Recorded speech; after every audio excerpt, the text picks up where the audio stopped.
ವರ್ಷದಲ್ಲಾಗುವಂತಹ ಗ್ರಹಗಳ ವ್ಯತ್ಯಾಸಗಳು ಆಗುವಂತಹ ಆಗುಹೋಗುಗಳನ್ನು ಎಚ್ಚರಿಸುವಂತಹ ಕರ್ತವ್ಯ ನಮ್ಮದಾಗಿರುತ್ತೆ.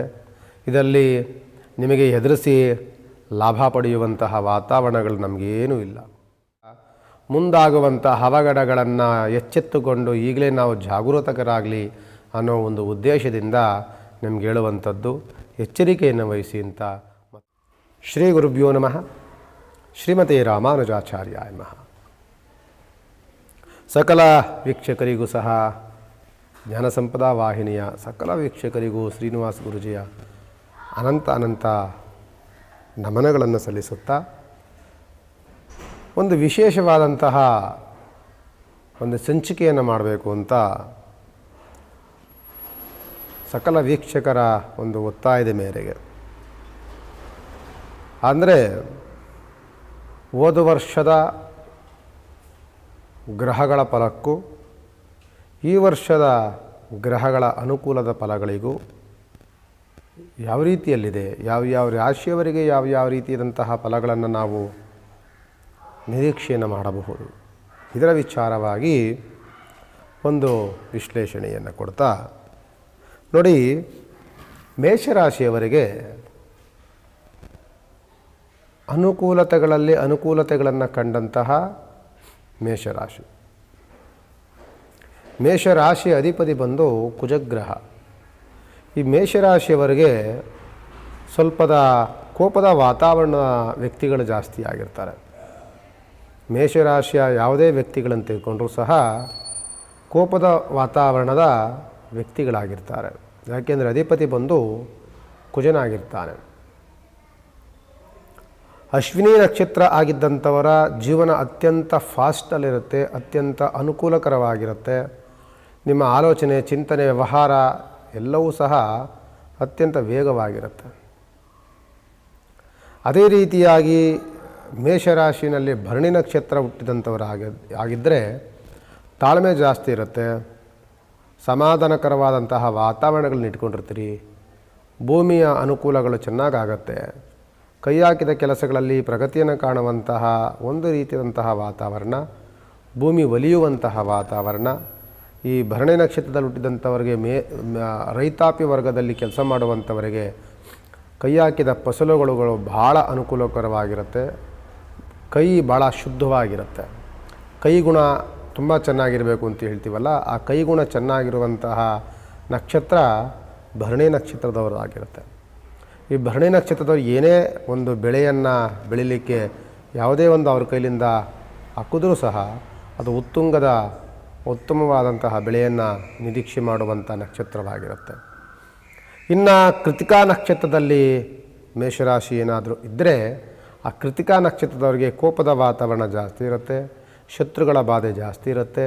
ಮತ್ತು ಏನೇನು ಮಾಡೋಕ್ಕೋದ್ರೂ ಸಹ ಒಂದು ರೀತಿಯಾದಂಥ ಅಡೆತಡೆಗಳು ದಾಟಿ ನಾವು ಜೀವನವನ್ನು ಮಾಡುವಂತಹ ವಾತಾವರಣ, ಅಸೂಯೆ, ಶತ್ರುಬಾಧೆ ಇವೆಲ್ಲವೂ ಸಹ ಕೂಡಿರುವಂತಹ ಆ ನಕ್ಷತ್ರದವರಾಗಿರ್ತಾರೆ. ಇದೆಲ್ಲವೂ ಸಹ ಅಶ್ವಿನಿ, ಭರಣಿ, ಕೃತಿಕಾ ನಕ್ಷತ್ರ ಮೇಷರಾಶಿ ಆಲ್ಮೋಸ್ಟು ಈ ರಾಷ್ಟ್ರಾಧಿಪತಿ ಕುಜ ಆಗಿರೋದ್ರಿಂದ ನಾನು ಆಗಲೇ ಹೇಳಿದ ಹಾಗೆ ಸ್ವಲ್ಪ ಕೋಪದ ವಾತಾವರಣದ ವ್ಯಕ್ತಿಗಳಾಗಿರ್ತೀರಿ. ಈ ಮೇಷರಾಶಿಯವರಿಗೆ 2025ರಲ್ಲಿ 7.5 ಆರಂಭವಾಗತ್ತೆ. 2025ರಲ್ಲೇ ಆರಂಭವಾದಂತಹ 7.5 ಶನಿಗ್ರಹ ಒಂದು ರೀತಿಯಾದಂತಹ ಆರೋಗ್ಯದಲ್ಲಿ ವ್ಯತ್ಯಾಸಗಳನ್ನು ತಂದುಕೊಟ್ಟು ಕುಟುಂಬದಲ್ಲಿ ಕಲಹಗಳನ್ನು ಉಂಟು ಮಾಡಿ ಅನಂತರದಲ್ಲಿ ಶತ್ರುಬಾಧೆಗಳನ್ನು ಸೃಷ್ಟಿಯನ್ನು ಮಾಡುತ್ತೆ. ವ್ಯವಹಾರದಲ್ಲಿ ತುಂಬ ಏರುಪೇರುಗಳನ್ನು ಕಂಡಂತಹ ಮೇಷರಾಶಿ 2025ರಲ್ಲೂ ಸಹ ಬಹಳವಾದಂತಹ ಒಂದು ರೀತಿಯಾದಂತಹ ಕಷ್ಟಕರವಾದಂತಹ ವಾತಾವರಣಗಳನ್ನು ನೋಡಿದಂತಹ ರಾಶಿ ಮೇಷರಾಶಿ.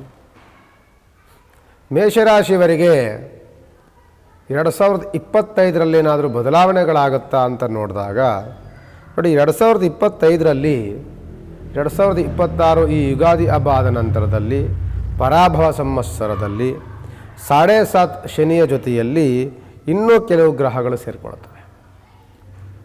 ಯಾವ್ಯಾವ ಗ್ರಹಗಳು ಅಂತ ಅಂದರೆ ಕುಜಗ್ರಹ ಪ್ರವೇಶವಾಗುತ್ತೆ, ಅಲ್ಲಿ ಬುಧ ಗ್ರಹ ಪ್ರವೇಶವಾಗುತ್ತೆ. ಕೆಲವು ನಂತರದಲ್ಲಿ ಜನ್ಮರಾಶಿನಲ್ಲಿ ಶುಕ್ರ, ಚಂದ್ರ ಮತ್ತು ರವಿ ಇವೆಲ್ಲವೂ ಸಹ ಪ್ರವೇಶವಾಗುತ್ತೆ. ಇದು ಏನು ಹೇಳುತ್ತೆ ಮೇಷರಾಶಿಯವರಿಗೆ ಅಂತ ಅಂದಾಗ, ನಿಮ್ಮನ್ನು ಕಷ್ಟಕ್ಕೆ ದೂಡುವಂತಹ ಒಂದು ರೀತಿಯಾದಂತಹ ಮನಸ್ಥಿತಿ, ಒಂದು ರೀತಿಯಾದಂತಹ ಕಷ್ಟಕ್ಕೆ ದೂಡುವಂತಹ ಒಂದು ವರ್ಗ ನಿಮಗೆ ಸೃಷ್ಟಿಯಾಗಬಹುದು. ಎಚ್ಚರಿಕೆಯನ್ನು ವಹಿಸಿ. ಸಣ್ಣ ಪುಟ್ಟ ವಿಚಾರಗಳಿಗೂ ಸಹ ಗಲಾಟೆಗಳಾಗ್ಬೋದು, ಗಲಾಟೆ ಗೊಂದಲವಾಗ್ಬೋದು, ಗೊಂದಲ ಒಂದು ಪೊಲೀಸ್ ಸ್ಟೇಷನ್ ಹತ್ರ ಹೋಗ್ಬೋದು, ಅಲ್ಲಿಂದ ಕೋರ್ಟು ಕಚೇರಿಗಳಿಗೆ ಹೋಗ್ಬೋದು, ಅಲ್ಲಿಂದ ನಿಮಗೆ ಕಾರಾಗೃಹ ವಾಸಕ್ಕಾಗುವಂಥ ವಾತಾವರಣಗಳನ್ನು ಸೃಷ್ಟಿ ಮಾಡಬಹುದು.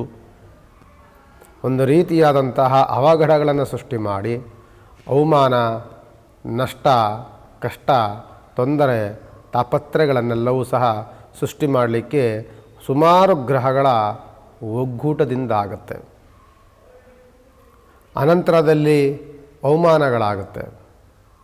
ಮಾಡದಲ್ಲೇ ಇರುವಂಥ ತಪ್ಪುಗಳಿಗೆ ಶಿಕ್ಷೆ ಅನುಭವಿಸುವಂತಹ ವಾತಾವರಣಗಳು ಸೃಷ್ಟಿಯಾಗಬಹುದು. ಜೊತೆಯಲ್ಲಿ ದುಶ್ಚಟಗಳಿಗೆ ದಾಸರಾಗುವಂಥ ಪ್ರಚೋದನೆಯನ್ನು ಮಾಡಬಹುದು.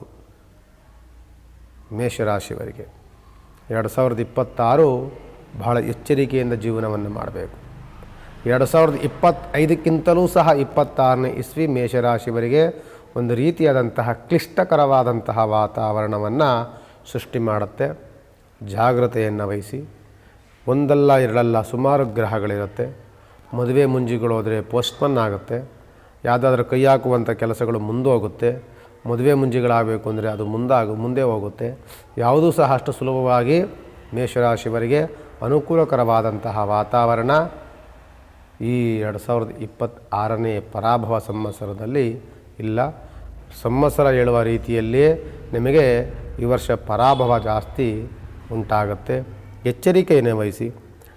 ದೋಷದಲ್ಲಿರುವಂತಹ ಗ್ರಹಗಳು ಸುಮಾರು ಗ್ರಹಗಳಿರುತ್ತೆ. ಅದರಲ್ಲಿ ಮುಖ್ಯವಾಗಿ ಶನಿಯ ಗ್ರಹ, ಶನಿಯ ಉಪಾಸನೆ, ಶನಿಯ ಶಾಂತಿ, ಜೊತೆಯಲ್ಲಿ ಶನಿಯ ಕಥೆಯನ್ನು ಹೇಳುವಂಥದ್ದು, ಶನಿಯ ಪಾರಾಯಣವನ್ನು ಮಾಡುವಂಥದ್ದು, ಶನಿದೇವರಿಗೆ ಎಳಬತ್ತಿ ಹಚ್ಚಿ ಶನಿದೇವರ ಹತ್ರ ದೀಪದ ಎಣ್ಣೆಯನ್ನಿಟ್ಟು ನಿಮ್ಮ ಮುಖವನ್ನು ನೋಡಿಕೊಂಡು ಪ್ರದಕ್ಷಿಣೆ ಮಾಡಿ ತೈಲಾಭಿಷೇಕ ಮಾಡುವಂಥದ್ದು, ತುಳಸಿ ಅರ್ಚನೆ ಮಾಡುವಂಥದ್ದು, ಇದೆಲ್ಲವೂ ಸಹ ಅತ್ಯಂತ ಅವಶ್ಯಕವಾಗುತ್ತೆ.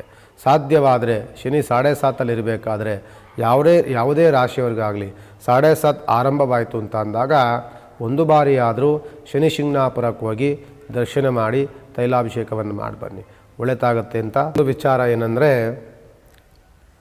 ವರ್ಷದಲ್ಲಾಗುವಂತಹ ಗ್ರಹಗಳ ವ್ಯತ್ಯಾಸಗಳು, ಆಗುವಂತಹ ಆಗುಹೋಗುಗಳನ್ನು ಎಚ್ಚರಿಸುವಂತಹ ಕರ್ತವ್ಯ ನಮ್ಮದಾಗಿರುತ್ತೆ.